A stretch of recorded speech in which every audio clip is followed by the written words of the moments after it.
Praise the lord. మొదటి తెస్సలోనికకు రాసిన పత్రిక 4వ అధ్యాయం 17వ వచనం. ఆర్భాటముతోనూ ప్రధాన దూత శబ్దంతోనూ దేవుని బూరతోనూ పరలోకము నుండి ప్రభువు దిగివచ్చును.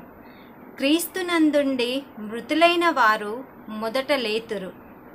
ఆ మీదట సజీవులమై నిలిచి యుండు మనము వారిలో కూడా ఏకముగా ప్రభువును ఎదుర్కొనుటకు ఆకాశమండలమునకును మేఘముల మీద కొనిపోబడుదుము.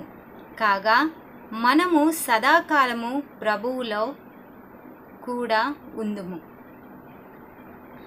కాంతారావు చనిపోయాడు. అతనిని పెట్టెలో పెట్టారు. సమాధి చేసే సమయం ఆసన్నమైంది. అందువలన మూత బిగించి మేకులు కొట్టుటకు వడ్రంగి ముందుకు వచ్చాడు. కాంతారావు స్నేహితుడైన యోహానును పిలిచి, యోహాను గారు, మీ స్నేహితుడిని కడసారి చూసుకుంటారా?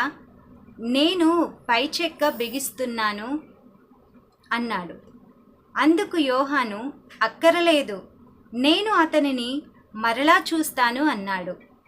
వడ్రంగి ఆశ్చర్యపోయాడు. నేను చెక్క బిగిస్తే మీరు ఎలా చూడగలరు? ఇది గాజు అద్దం బిగించిన మూత కాదు అన్నాడు. ఇక్కడ కాదులే, నేను పరలోకం వెళ్ళినప్పుడు కాంతారావును అక్కడ చూస్తాను. క్రైస్తవులకు కడసారి చూపు, చివరి చూపు ఉండదు. భూమిపై చూడకపోతే పరలోకంలో మేము మరలా కలుసుకుంటాము. నీవు చెక్క బిగించుకో అన్నారు.